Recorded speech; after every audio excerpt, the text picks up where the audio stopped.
Jordan Hale paused outside the cafe, a faint chill brushing against his face. The fading warmth of the late afternoon sun reflecting off the polished glass windows and metallic signage. He hesitated for a fraction of a second, as if considering retreat, though he had no reason to. There is nothing here demanding courage, no challenge, no confrontation. Only the quiet rhythm of the city carrying him forward. The street hummed gently around him, distant traffic murmuring like a background chorus. Pedestrians moving in deliberate, calculated patterns. Some glancing his way, some utterly unaware.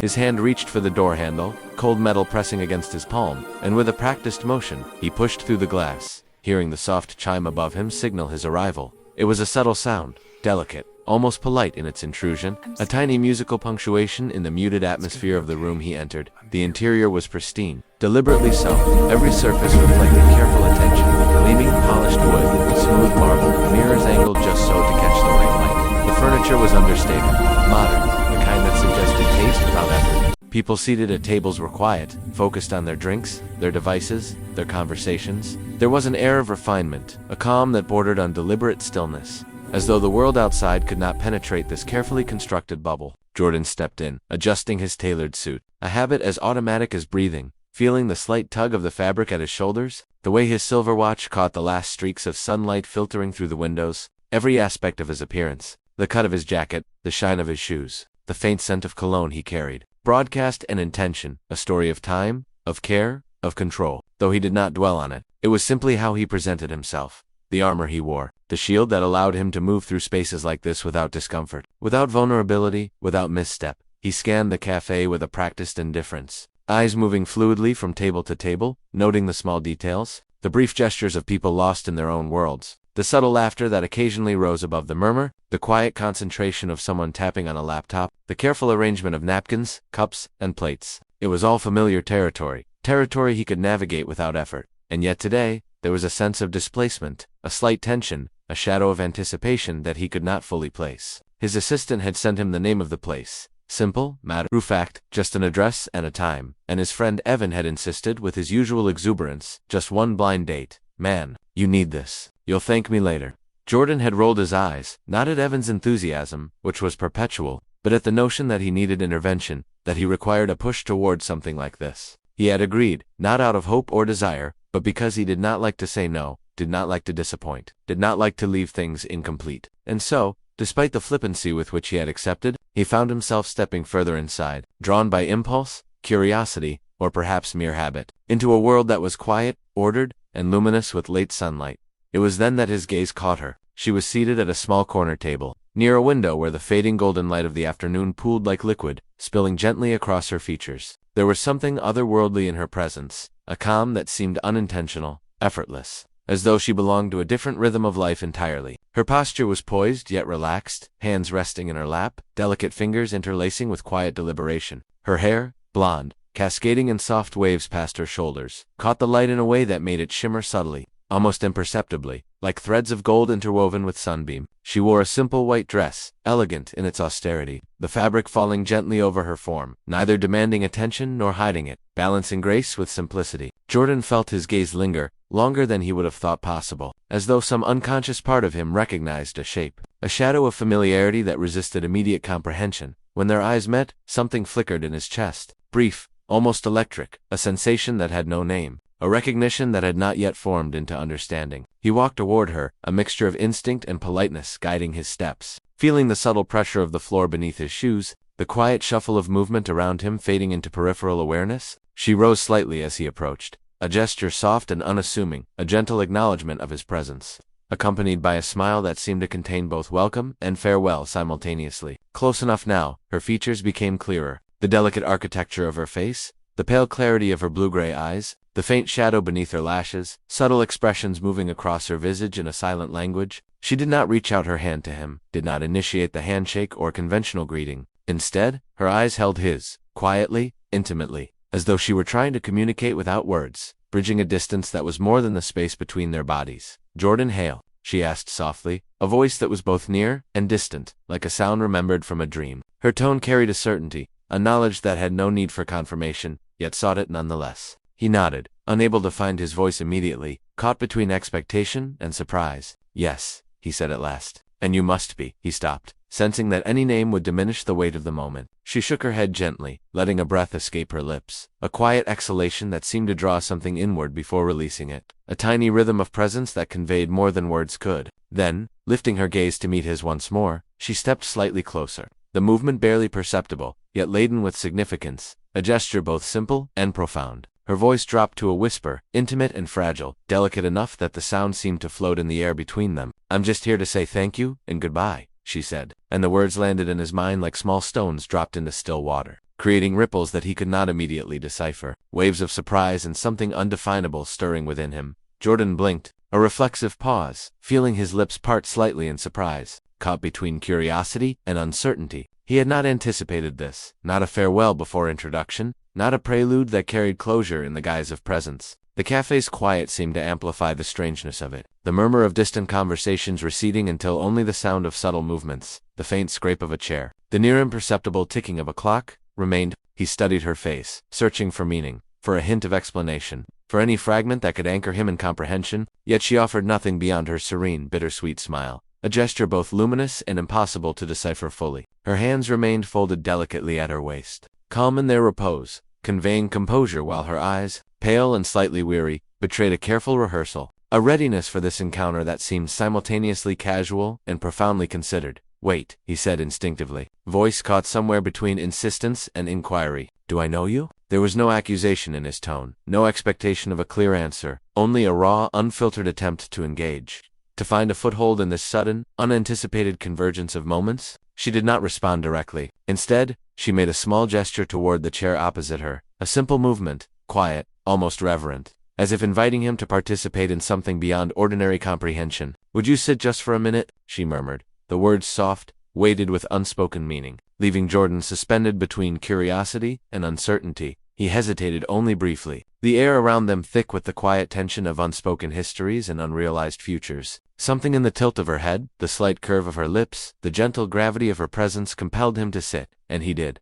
the chair accommodating him with silent acceptance. The moment stretched, elongated by the absence of conventional conversation, filled instead with the subtle, almost imperceptible sounds of life around them, the shifting of a waiter's tray, the faint clink of a spoon against a porcelain cup, the rustle of papers from another table, all forming a backdrop to the stillness they shared. He studied her further, noticing the tiniest details, the way the light caught her hair, the barely audible rise and fall of her chest, the quiet rhythm of her breathing, the intricate play of shadows along her jawline. Each observation felt significant, as though cataloging these small truths would allow him to decipher something hidden, some truth that hovered just beyond immediate understanding. She remained composed, her presence a delicate equilibrium between approachability and illusion. Jordan felt a strange mixture of tension and ease, the paradoxical sensation of being drawn closer while remaining apart, of wanting to speak and yet fearing to break the fragile structure of the moment. He sensed that she had arrived here carrying something unspoken, some story neither fully revealed nor entirely withheld, and that the act of sitting, of simply being present in the same space, was part of a subtle negotiation of meaning. Time seemed to stretch differently here, the seconds dissolving into long,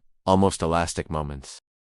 "I promise I won't keep you long," she said softly, her voice carrying that fragile note of farewell that made him hesitate. Logic urged him to step away, to maintain the careful boundaries he had built over decades, but something unnameable, something that had not been practiced or catalogued in his mind, held him in place. Slowly, deliberately, he nodded and drew the chair out, seating himself across from her, the girl whose hair shone like sunlight and whose presence carried the weight of goodbyes unsaid. From the moment he settled in, an unfamiliar sensation began to stir inside him, one that he could not yet identify or categorize. Jordan Hale had never been one to indulge in nostalgia. To him, the past was a tightly locked room, opened only when necessity demanded and closed again without delay. He had constructed his life like a fortress, rigid, exacting, forward-moving, impenetrable. At 34, he had achieved the rare distinction of becoming the youngest marketing CEO in the city's premier firm, lauded for his ruthless efficiency and a record so immaculate it bordered on sterile. People admired him, some feared him, and yet no one ever truly knew him, and he had long ago learned to be content with that. His childhood had been a mosaic of temporary homes and uncertain schools, a series of foster placements and mismatched expectations he had never managed to satisfy.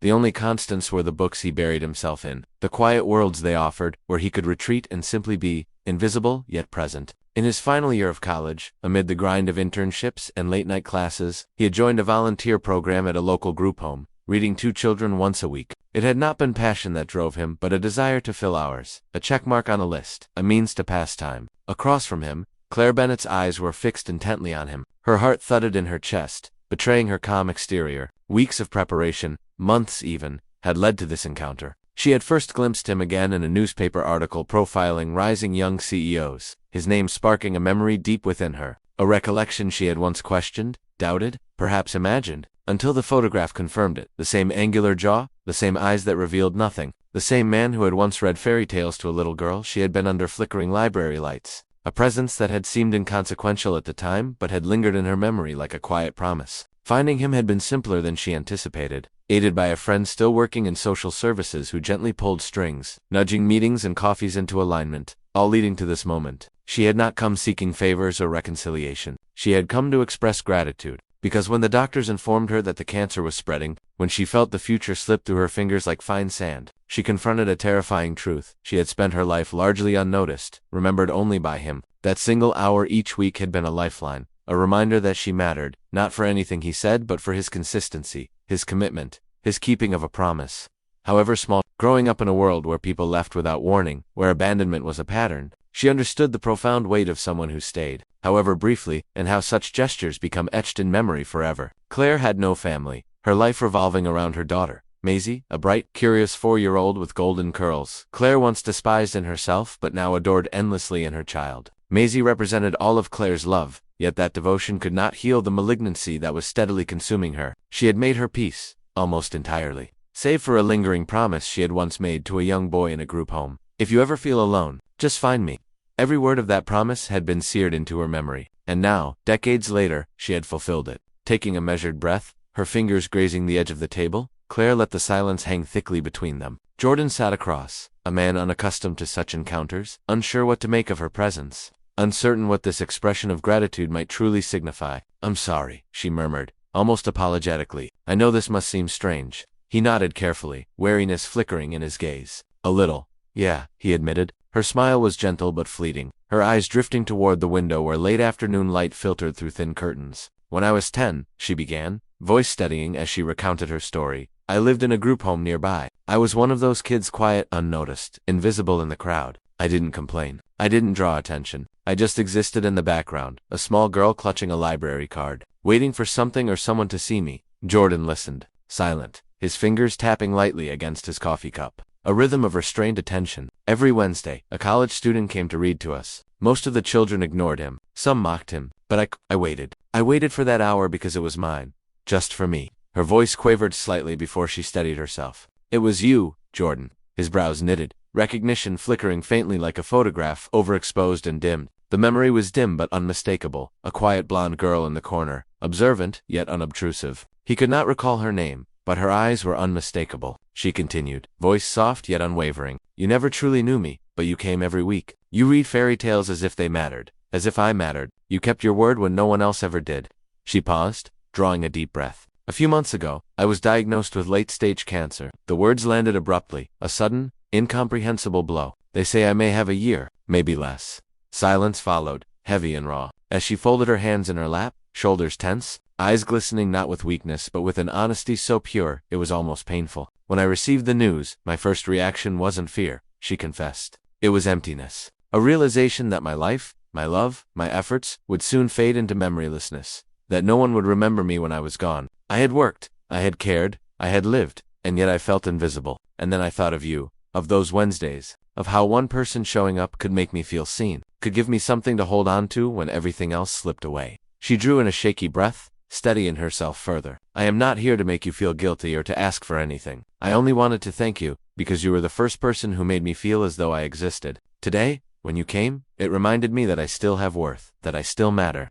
Jordan felt a constriction in his throat, a foreign tightness that left him motionless, uncertain how to respond. His life had been meticulously constructed to avoid these moments, messy, emotional, irreducible, and yet there was something undeniable in the way she looked at him. Her gratitude required nothing of him, demanded nothing, and yet it resonated more deeply than he could have anticipated. "I didn't remember," he admitted, voice low, tentative, "not until now. But I do remember the way you sat in the back. You never spoke." Claire smiled faintly. "I didn't have to. You were already saying everything I needed to hear." Jordan studied his hands, then returned his gaze to her, realizing that some promises, some small acts, echo louder and longer than one could imagine. As he walked her out of the cafe, a sudden rain began to fall, heavy and unexpected. Claire stumbled, pale, and before he could react, she collapsed. Instinctively, he caught her, wrapping an arm around her shoulders, shielding her from the downpour with his own jacket. Those inside the cafe peered out, witnessing a man known for his coldness reveal a tenderness even he had not acknowledged before. He guided her to a modest apartment in a quiet neighborhood,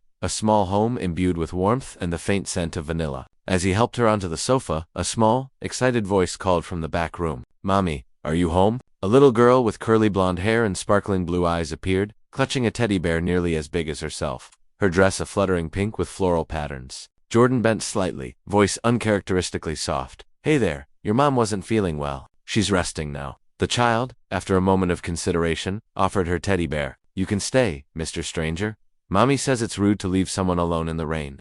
Claire stirred, giving a faint smile as she saw her daughter. "Maisie, say thank you to the man who helped Mommy." The little girl's eyes shone. "Thank you, mister. You have kind eyes." The simplicity and purity of the statement pierced Jordan's long-held defenses. He could scarcely recall anyone ever acknowledging a kindness in him, and now it came from this child.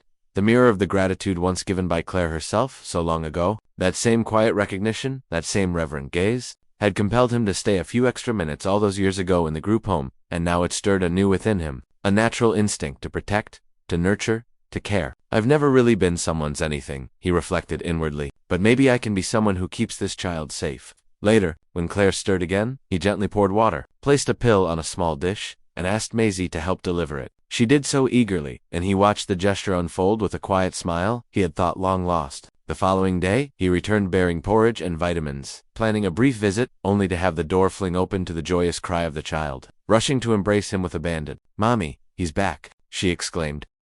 Claire's eyes glistened as she struggled to hold back tears. Jordan knelt beside her, gently placing a hand on Maisie's head, whispering that he was just a friend, but would always help her mother. Maisie beamed, showing off her freshly stitched teddy bear, and ran inside, leaving Jordan standing in quiet contemplation. Something stirred within him apart he had never known despite his life of luxury, business trips, and fine apartments. She wasn't his daughter, yet in those innocent eyes, he glimpsed something long missing from his life, the sense of being needed. He realized then that he would return, not from obligation, but from a newfound desire to belong somewhere, to someone. The apartment settled into a quiet that magnified every small sound. Claire wrapped herself in a blanket, fingers trembling despite the rain having stopped. Jordan silently rinsed cups in the kitchen. Neither spoke much, yet the silence had softened from awkward to patient. Claire finally cleared her throat, hesitant. She had something to share. Jordan turned, nodding in quiet support. She avoided his gaze as she revealed the truth. Stage 4, ovarian cancer, spreading, her treatments failing, and an uncertain future. She spoke of wills, letters from Maisie, and plans for foster care, revealing the stark reality of having no family to care for her daughter. There was no self-pity in her voice, only acceptance. She wasn't asking for help but wanted to be seen, to be acknowledged for having mattered. Her voice broke as she admitted feared not of death, but of being forgotten. Of Maisie growing up believing her mother hadn't been worth staying for. Jordan moved closer without speaking, letting her vulnerability linger. Claire looked into his eyes, simply wanting someone to witness her truth, and that was enough. That night, Jordan stayed, curling up beside Maisie on the rug, and watched Claire drift into fitful sleep, her fingers still entwined with her daughter's. He spent hours in the dark, reflecting, before making a quiet but resolute decision. Without announcing it, he contacted a Swiss oncologist he knew, arranging aggressive treatment options, reviewing her medical files, insurance, hospital policies, and outcomes, wiring the deposit personally. By the next evening, Claire looked a little better, enough to hope again. Jordan asked her, bluntly yet tenderly, if she wanted to live. She was startled by the directness, tears forming at the simple acknowledgement of her autonomy and worth. For the first time, someone asked her if she wanted to continue fighting for her life, and it gave her hope. From then on, their months together blurred into a tapestry of airports, hospital corridors, sleepless nights, and quiet domesticity. Jordan, once a man of rigid schedules and boardrooms, found himself pushing a wheelchair in a cancer ward in France, learning to cook meals that wouldn't upset Claire's stomach, managing medications, appointments, and school runs. Maisie followed closely, silent but present, a small anchor in their fragile, growing family. She drew countless pictures of their makeshift family, taping crayon portraits of the three of them on the fridge. Each labeled "my family," gradually solidifying the reality of their bond. Nights were quiet yet intimate. Jordan would sit beside Claire wrapped in a soft blanket, feeling the weight of his care and his growing attachment. He He realized over time that he had begun to love her, though he couldn't pinpoint the moment: the tender smiles through nausea, hands clasped during scans, or Maisie calling for him in the night. The love grew quietly, woven through acts of care and persistence. Then came the day that shifted everything. Claire sat on her hospital bed, thin yet luminous with resilience. Jordan stood beside her, Maisie perched in his arms, clutching her teddy bear. The doctor's smile and folder heralded unexpected joy. The scans were clear. The tumor had vanished, and there were no signs of active cancer. Claire's astonishment mirrored Jordan's disbelief. Tears fell freely as he embraced her, feeling a surge of relief and love. His years of careful detachment melting into raw humanity. He had come to help, yet he had found home. Their lives began to settle into a rhythm of ordinary beauty, sunlight filtering through trees, laughter in small parks, birthday parties filled with pastel decorations, and the simple joy of family. Maisie turned 5 amidst a carefully planned celebration. Running with friends in her twirling dress, her delight contagious. Claire, radiant in health and hope, conversed with neighbors and watched her daughter with renewed vitality. Jordan, meticulously planning the day, observed them, holding small, quiet pride in his hands. He proposed to Claire under the cherry blossoms, the diamond modest but brimming with quiet promises. His words were honest, filled with gratitude and acknowledgement for the profound impact she and Maisie had on his life. Claire, overwhelmed, accepted. Maisie cheered, and together they stood as a family, fully realized, under the blooming trees. Laughter and sunlight enveloping them, they moved from city to countryside, leaving behind skyscrapers and deadlines for wildflower-lined roads, wooden fences, and slower days. Jordan relinquished his CEO life, trading tailored suits for worn boots, choosing presence over prestige, peace over power. They became part of the small-town fabric, known simply as the family with the little girl in pink. Bakery deliveries, postman notes, and neighborly smiles marked their integration. Maisie grew, starting school with a backpack slightly too large and lunch packed by Jordan with love notes tucked inside. Claire's health and spirit flourished. She became head librarian, reviving the town library into a place of joy and community. Jordan opened a bookstore named The Promise, a haven where stories, conversation, and belonging intertwined. Their lives settled into a warm rhythm. Story time on Sundays, coffee sipped while Claire read aloud, Maisie sketching their home, the 3 figures of their family ever present. Evenings brought quiet reflection, under fireflies, Claire leaning against Jordan, discussing the day they met again at the cafe, realizing the day intended for goodbye had instead brought family, love, and belonging. Their journey was a testament to unexpected second chances, quiet courage, and a love that found them in the ordinary moments, making a life extraordinary simply by choosing presence, care, and each other.